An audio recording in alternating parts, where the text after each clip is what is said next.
kon loolu mooy li nga xam ne mooy l'essentiel. président nag wax naa wax bay bëgg a dee nañu dem jukki yi ay waxu président xool lan ak lan la fi waxoon ayca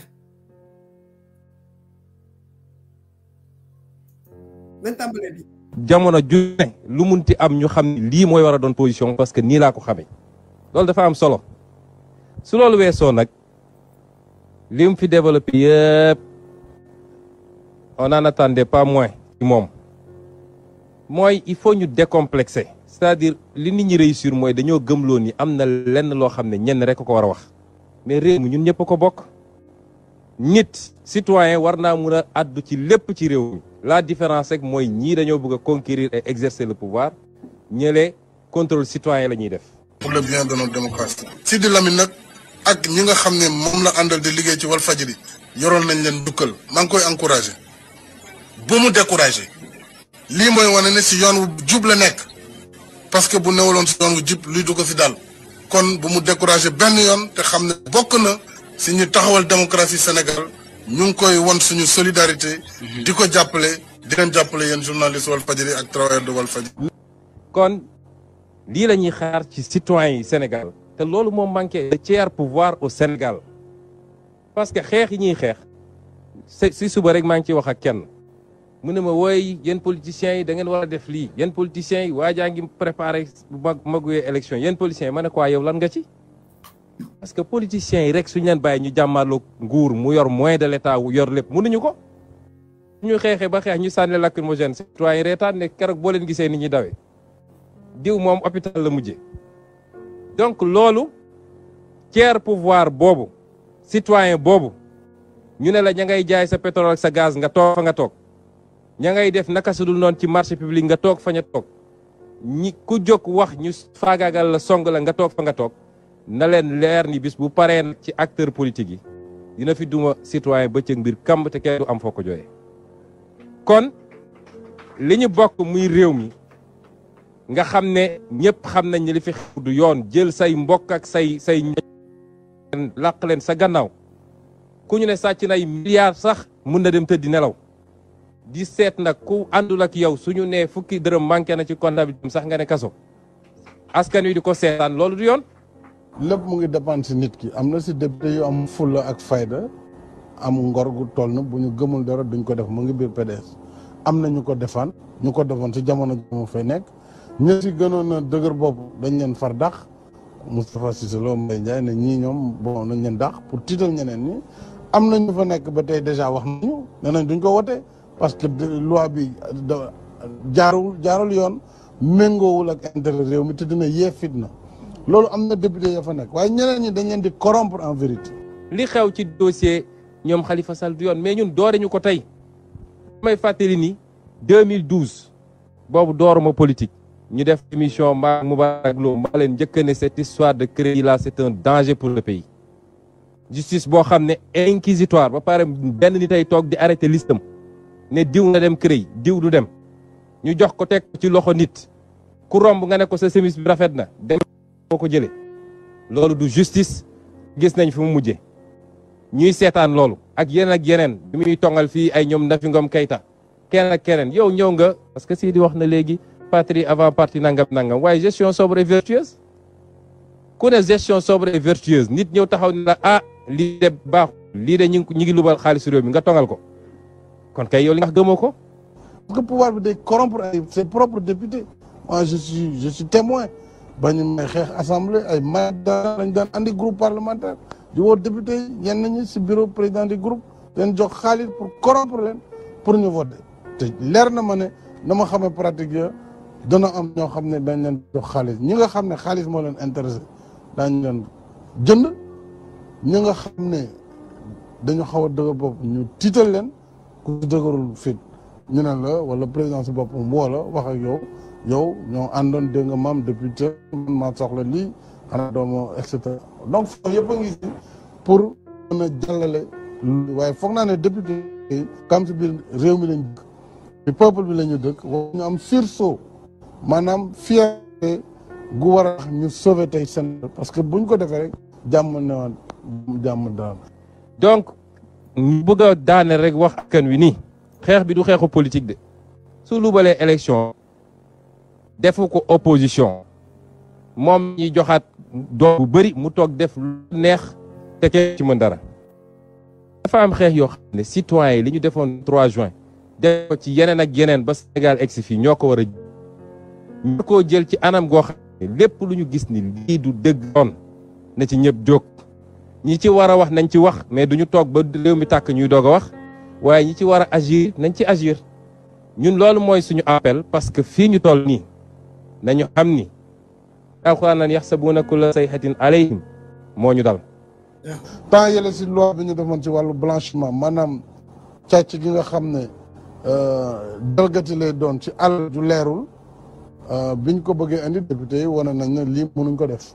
ñu retiré waat seen projet donc je crois que c'est l'occasion pour ñoom ñu redorer le blason de l'Assemblée nationale mën nañu gëm ni c'est pas trop tard mais buñ ko defuli ba wote ko même bu ñu voté loi bi ñun danañ continuer di ko xeex. deuxième mandat obsédé de ñii ba nga xam ne indi nit ci place publique jaral na leen ko loola nag mun na leen jaral lu ne su nit ñi fa ba combat yi ñu xeex ba egsi fii ñu mën koo aar te loolu nee naa du combat acteur politique parce que acteur politique lu wax rek la ñu mën ak fësal mais acteur politique yëpp boo leen dajalu matuñu 400 000. la amoon Niger voté woon nañu par référendum constitution bu bees nit ñi xeex ba fartaañaan daanu donc bu ko wote aussi dañuy continuer ba mu fi daanu ba mu fi jógee nit ñi duñu arrêté manifestation.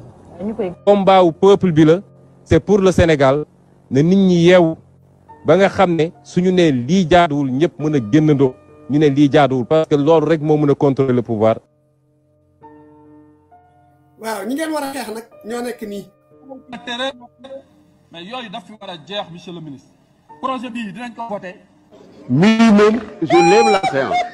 ñëpp xam ko. man de foofu laay commencé ci sama tur Malaw mii député Macky Sall la. kuy taxawu son excellence le président Macky Sall la ñu la koy gën a dénk nga gën ko jàppale. mais di remercier waat le président Macky Sall parce que c'est une personne c'est un homme qui a une vision pour le Sénégal. gis nañ terroristes yi fu ne la ñuy aw ndax suñu pétrole bi moo leen xañ jàmm gis nañ fi ay parti opposition yoo xamante ne ñoom ñoo leen di financé xam nañ lépp.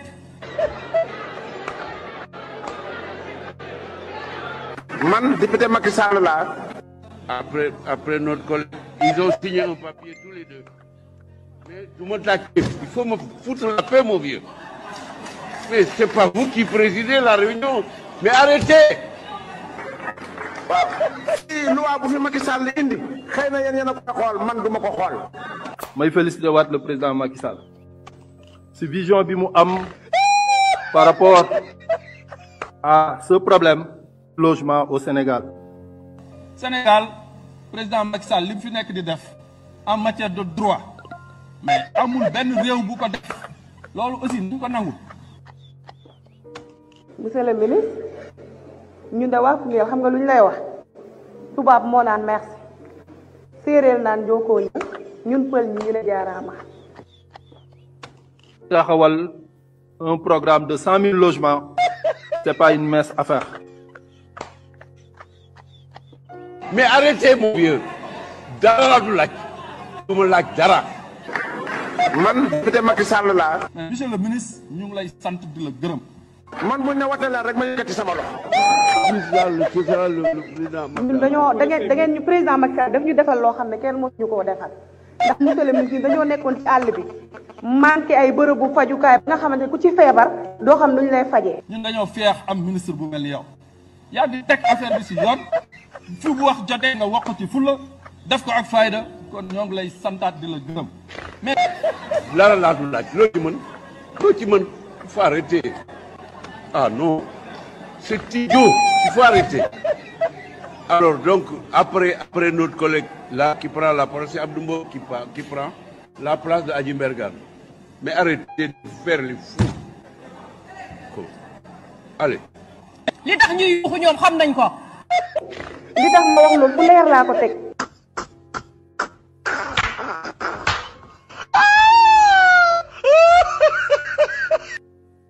non ñun neexul ba neexul ñun natt la ñu amee quoi yor suñu carte yor suñuy xel yor suñu bopp yor suñu yóor ñii nan lañ ñu mën a jiitee Ousmane Sonko mu sell mi wax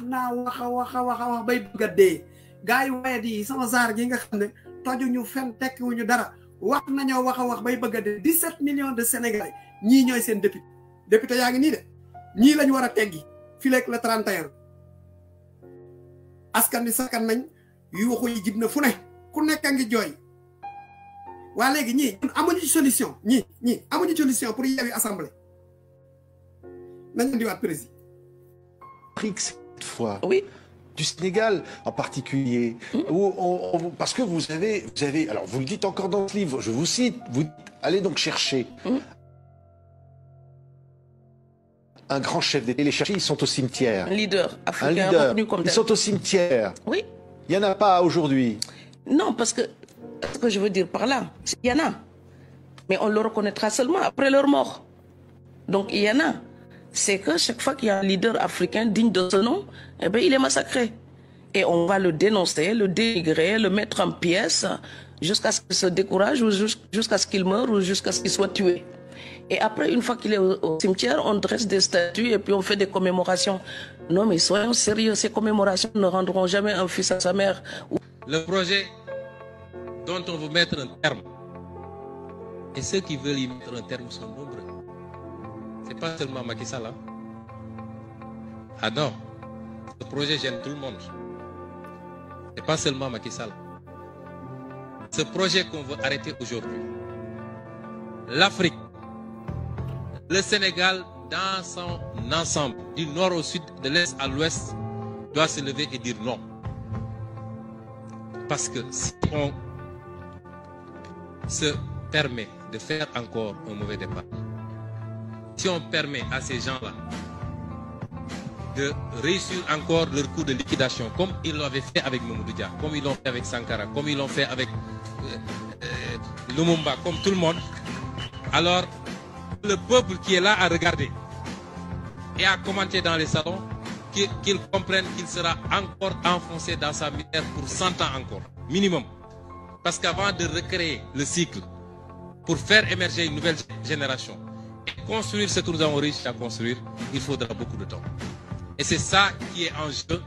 Chacun doit le comprendre et se préparer à ce combat que nous allons gagner par A ou par B, s'il plaît à Dieu.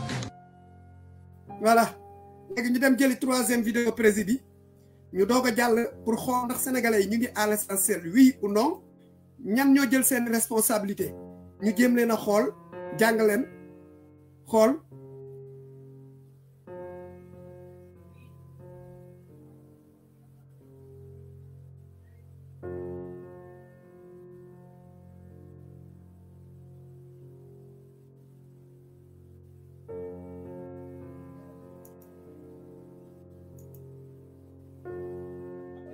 De recruter des médecins, on a tous ces moyens là mais moyens yi dafa nekkul suñu loxo tey wane nañ ni Afrique chaque année plus de 300 milliards de dollars day génn Afrique rien que sur les flux financiers illicites li ñuy nax di ko génn ci continent bi lii ci contrat yi lii ñu yóbbu ko ci paradis fiscaux imagine loolu su dellu si woon Afrique te Sénégal lu bëri je crois que Sénégal nu mu tuuti c'est 50 milliards de dollars buy génn chaque année ci ay flux illicites te am nañu les moyens de combattre ça mais c'est parce que c'est au sommet les politiciens seen bopp ñoo koy couvrir parce que dañuy am seen wàll de distribution. Donc si on gagne ce pari, et c'est pourquoi j'ai dit tout le temps le chapitre le plus important ci sama livre bi mooy le chapitre que j'ai réservé à la question du financement. Chapitre boobu moom bëgg naa kenn ku ne xoolaat ko bu baax. On a les moyens de multiplier notre budget actuel par 4 ou par 5 en moins de 5 ans. te du jógee ci aide au développement du jógee ci dette du jógee ci FMI suñu xaalis bopp la mais dafa laaj ñu am cette volonté patriotique de remettre en cause un certain nombre de choses. Or suñu classe politique classique bi la ci ëpp bokk foog nañ ni tey yenn débat yi soo ko posé c'est-à-dire man Sénégal laa gis ay homme politique boo yoo xam ne ragal bitim réew ñeme sa askan loolu mooy Sénégal ragal nañu trop bitim réew waaye sa askan ñeme nga ko donc loolu c'est un combat qu'il faut gagner le plus rapidement possible Et la dernière intervention mi ngi wax waxu saleté. J'étais avec benn député léegi boo xam ne question environnement yi lay liggéey fii moom député suisse mi ngi bind benn livre bu toll nii sur les questions de déchets au Sénégal en Afrique et dem na mbëbës mu ngi ci livre bi photo yaa ngi ceeg lépp bind lu bëree bëri bi ma demee Canada dem naa visiter une unité boo xam ne collecte transport sécurisé tri et valorisation des déchets loolu rek mooy liggéeyam. Imaginez que dans tout le Sénégal il n'y a aucune unité de transformation des déchets. Il n'y en a pas. C'est extraordinaire. C'est-à-dire yow yaa ngi am problème yu day noonu les problèmes environnementaux réchauffement climatique ndox maa ngi nangu Sénégal gis ngeen li xew Guet Ndar temps yëpp te moo xew Mbour moo xew Casamance. Avancée du désert dans le Fouta remontée Saline yow mënoo for sax sa mbalit mënoo ko traité des questions aussi élémentaires nga ne ko fi ñukk dem jël 1600 milliards ne maa ngi def train pour ñëpp xam ni train bi daw Suisse mooy daw Sénégal. Ça c'est notre plus gros problème. Maintenant après pour l'agriculture j'ai répondu et pour la pêche également nous avons fait de longs développements sur le pavillon sénégalais. Il faut qu'on se dote. Sénégal amoon na pavillon sénégalais c'est vous montrer comment on recule. Il y a 20 ans 25 ans amoon nañu pavillon sénégalais avec des bateaux immatriculés pavillon sénégalais. Léegi on n'a plus de pavillon sénégalais. C'est extraordinaire pour un pays qui a 716 km de côte extrêmement poissonneuse amuñu pavillon sénégalais. Et loolu nous allons y travailler encore que. yéen a ngi dégg bu baax 716 côtes li fi nekk ci ay jën kenn xamul nu mu toll tey sunu sëriñ si génn ba ñu jël seen responsabilité toog bëgg ñu jàngal ne boo xiifee ba xiif mën ngaa dagg sa pooju morom waaye ba daggee sa pooju morom bëgg koo lekk ndax deret ji dina la fa xaar lii yëpp ñu am ñu war a toog ci télé yi wax ko sénégalais yi xam ko jóg ci seen bopp taxaw nangu seen assemblée bii nga xam ne référendum fa lañ koy defee te référendum bu ne bëgg ñoo quitter suñu prix maam yi buñ ci teg rek seddoo xaalis bi gonfler prix ba pare nag ñun ñu des di jooy rek lii duñ ci taxaw ngeen bëgg ñoo daggloo suñu pooj yi di xool fu gën a nooyi pour dagg ko. On ne peut pas tout attendre de l'État. L'État crée les conditions. Il faut qu'aujourd'hui, sur le secteur privé, le jour où on aura créé toutes les conditions, dans le livre il y a un chapitre bu ma intitulé avec quel secteur privé waxtaan li ñu bëgg a def yépp pour l'émergence d'une bourgeoisie industrielle nationale réew mu amul une bourgeoisie bu dem mais après nous avons besoin d'hommes d'affaires audacieux hommes d'affaires sénégalais c'est une bourgeoisie comprador njënd ak njaay parce que moo gën a yomb kenn bëggul dem vers l'industrie li ci ëpp ñi ciy dem c'est les Syro-Libanais ak les étrangers qui viennent d'Europe mais le reste on considère que li gën a yomb dem naa Chine andi samay conteneurs jaay dem naa Turquie ut sama non il faut qu'on dépasse cela nous voulons que l'État crée les conditions mais il faut qu'il y ait des hommes d'affaires sénégalais qui aient l'audace d'investir dans des créneaux et qui disent man tey sur le tronçon de la transformation des produits horticoles pour faire des usines de jus de fruits pour le Sénégal et ensuite aller à la conquête du marché africain. L'Afrique, c'est... Bienvenue dans la page des activistes sénégalais TV officielle. Veuillez vous abonner s'il vous plaît, messieurs, dames, et n'oubliez pas de cliquer sur la cloche. Je vous remercie, je vous aime. Merci beaucoup.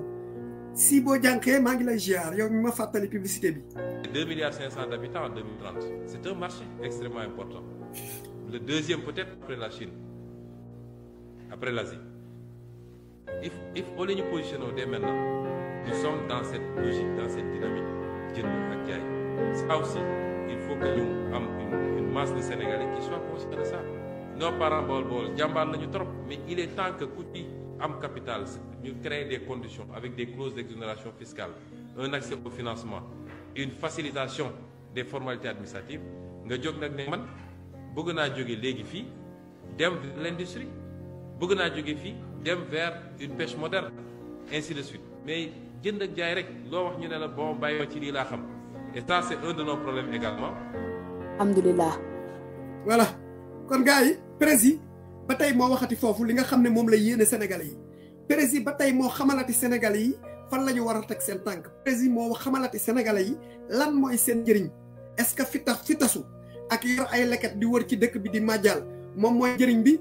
waa ilaa génn jël say responsabilités comme kii. Je suis pas un politicien mais je suis très politique. C'est-à-dire que lépp luy daw ci réew mi intéressé na Sénégal yi parce que man je suis pas un politicien mais je suis très politique. C'est-à-dire que lépp luy daw ci réew mi intéressé na damay déglu discours nguur gi di déglu discours opposition bi di déglu ñi nga xam ne jàpp naa sax ni des fois ci opposition bi lañ nekk mais dañuy teg seen benn tànk ci opposition bi teg benn tànk ci biir nguur gi ñëpp lay déglu mais wax dëgg yàlla su ma dégloo les discours man la classe politique sénégalaise ñu ëpp ci ñoom jàpp naa ne li ñuy wone wuñ ak wuute c'est une compétition au sein d'un même camp maanaam dañuy xëccoo pour jël nguur gi mais suñu jëlee nguur gi les France li ñii fi nekkoon di def loolu la ñu def maintenant nag si on ne fait pas du layam-layami on reconnaîtra que y a au moins un leader qui s'appelle Ousmane Sonko c'est pas parce que je suis avec lui mais son discours est un discours qui trace avec tout ce que j'ai entendu depuis 1960 pour l'instant voilà gis nga bu ñëpp dëggalee seen bopp comme dàmbooj mii muy sëriñ muy kilifa diine muy jaaykat muy nappkat muy borom sareet bi muy borom wotiir bi ñëpp dëggal seen bopp journalistes yi xam ne lu ñu ñàkk tamit ñoom ci jooy yi lañ bokk lu ñu xañ tamit ñoom ci lañu bokk dinañ jéem a génn wone seen bopp wone seen partisan xam ne waxu dëgg la ay caaxaan nit mënu cee jëmbat dara kon ñun dañoo sonn ci caaxaan yi kon nañ xooli booy yi fan lañ toll ci mbir mi nañ xooli booy yi ay ku ñu saaga ñu ndami ay ku ñu saaga ñu ndami waaw ku ñu saaga dañuy fay waaye du loolu ñun fi ma jëm fii la dama war a jëli booy yi xool ñoom fu ñu tolloon ni suñu l'élection yi nga xam ne ñu ngi koy dëgmal lan lañ déggagum voilà benn ngi nii lan lañ gisagum ci massification. le plus grand bandit foncier. moom la le plus grand vagabond foncier. il s'appelle Macky Sall, c'est le président de la République. dëgg la parce que je pense que un Sénégalais lambda. dëgg la un citoyen simple. mu fekk littoral bu ñu teg mu koy exploité. dëgg la bu ko mënti def ci réew mi dina egg ci nopp président. dëgg la donc suuf buñ fi mënti laal muy Nianing muy un peu partout au Sénégal ñi nga xam ne dañuy def exploitation marché ñi nga xam ne mooy suuf donc dañu bëgg a taxaw temm mu jeex ci réew mi dañu ne waa Jàmmalaay ngeen ñëw ci géej gi presse bi mi ngi fa télé yi ñu ngi fa rajo yi ñu ngi fa ngeen ñëw ñu jàkkaarloo état du Sénégal xamal leen ni suñu géej gi bu ko kenn tabax déedéet suñu géej gi bu ko kenn tabax suñu géej gi bu ko kenn tabax suñu géej gi bu ko kenn tabax te boo leen seetaanee état du Sénégal dina tabax géej gi Jàmmalaay bi et que Jàmmalaay dootul respirer. parce que je pense que littoral bi mooy poumon wu Jàmmalaay littoral bi mooy foofu la Jàmmalaay bi nooyee bis buñ ko exploité nag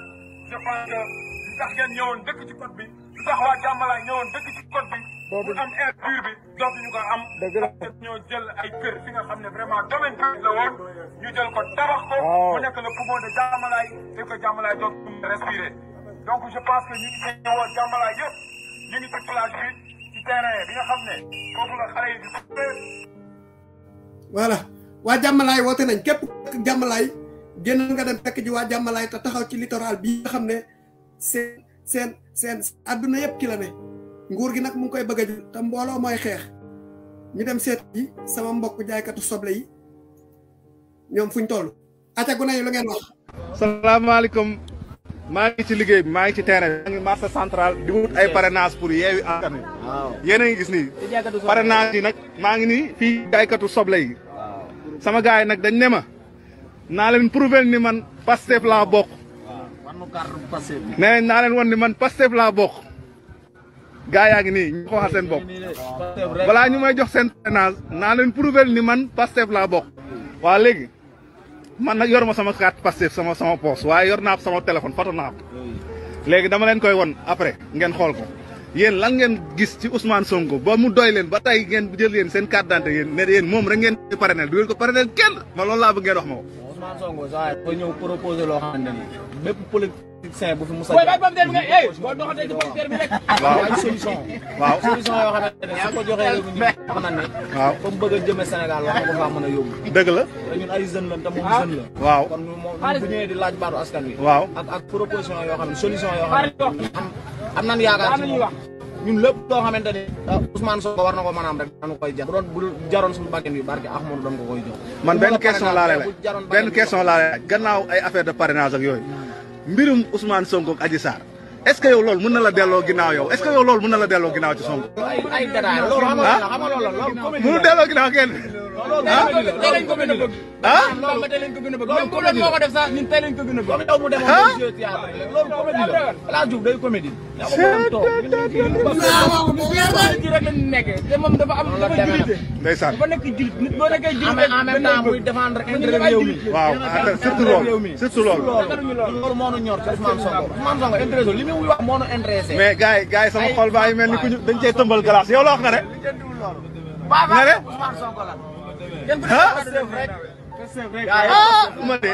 man de wax dëgg yàlla tey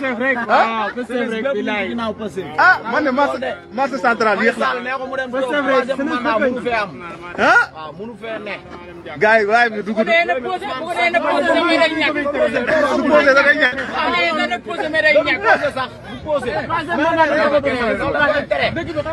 waaw Sonko rek kese leneen lu dul Sonko saxul gars yi Allahu akbar Allahu akbar gars yi sama gars yi live bi du gudd live bi dama koy dagg fii ndax damaa ne ci liggéey damay wut ay parrainage ba léegi mais gars yi moom vraiment sama xol seddal nañ ko tey te man gën a dëggal nag sama bopp ci patriotisme bi nga xam ne Ousmane Sonko woo nañ ci donc yéen ñëpp ñu ngi leen di gërëm di leen sant ngeen partager live bi te na ñëpp génn dugg ci dëkk bi wuti ji ay parrain ñu won Macky Sall lu ko nakari rek neex nañu ñun loolu lañ bëgg mu leer élection yi di jàll nii sax waaw ni mu demee woon neexul mais dañoo bëgg élection yi di ñëw élection député yi waaw wala majorité bi ëpp assemblée parce que peuple bi moom Bienvenue dans la page des activistes TV sénégalais. Veuillez vous abonner sur notre chaîne YouTube et n'oubliez pas de cliquer sur les notifications, s'il vous plaît. Merci beaucoup, je vous aime. Merci. Bisous. Yewwi Askan Wi moom ko. loolooy am sax ñuy décider di jël suñuy proposition nu mu nu neexee. loolooy am incha allah parce que gars yi dañuy ne ensemble dafa doxale nu mu leen neexee. te loolu dafay jub loolu dafay jub. te loolu xoolal doxalu réew mi. dëgg la. waaw am na ñun bu ñuy défendre nan défendre intérêt Sénégal. mais macha allah pas intérêt yeneen i réew ak yeneen ak yeneen. macha allah ñun ay Sénégal lañ ci réew mi lañ dëkk. macha allah ñu ngi ci ginnaaw Ousmane Sonko tey ak suba. macha allah gars yi lii na dafa am solo parce que day wane degré d' intelligence bu sénégalais toll gis nga actuellement nii man mi soluma t-shirt Pastef yoruma carte Pastef mais maa ngi wut parrainage bu Pastef ak Yewwi Askan Wi mais xoolal gars yi niñ ma posé question delloowaat ma ko pour xool ndax réellement ndax man waa Yewwi Askan Wi la loolu da lay won ni gars yi maanaam jëluñu seen carte di ko sànni noonu gars yi yeewu nañ de Macky Sall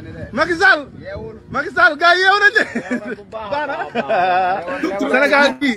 booy kenn naxatu leen booy dañoo yeewu moom kay gis nga réew mi léegi comme dafa bëri ay jàmm marquage à la culotte rek man pour man bu doon man la carte bi rek sax dafa doyul man da ngay woote kañ appel vidéo bureau ba direct ba mu leer ñu ne sa kanam gii nee na dang ci kanamu l'écran bi xàmmee nañ la ma doog a parrainé parce que gars yi fi ñuy fële moo garaaw te ñun moment bi li gën a am importance mooy waa ëhlu puus-puub góor jigéen ñi bu ngeen dof ba ñu nangu l'assemblée bii te jógu leen def porte à porte massifié ji parrainé waa Pastef barke Jummee Baaba laa leen wax nii xoolal li ñuy topp après kenn du ko mën a lijjanti kon nañ ko yeggal. booy dañoo taxaw temm pour jëlee la fi bu yeboo nga xam ko nag. foofu laa yemale live bi bëggee naa sama gars yi. jaajëf mbaar rafet na. acca gars yi ma andi leen ay yóbbante doog a ubbi bi. loolu du sama wàll yow kay comme da ngaa bëgg a dem rek jaar ba dem baax na demal ci wax yi kay jarul visa loolu laa la yow wala bëgg a wan ne la bu doon nag ma yónnee sa photocopie passeport ma daggal la bi dem nga bu yàgg nag xam nga ci nopp ñaar fukki nit ñu la ko daggal bi ak photocopie mais comme c'est réew mi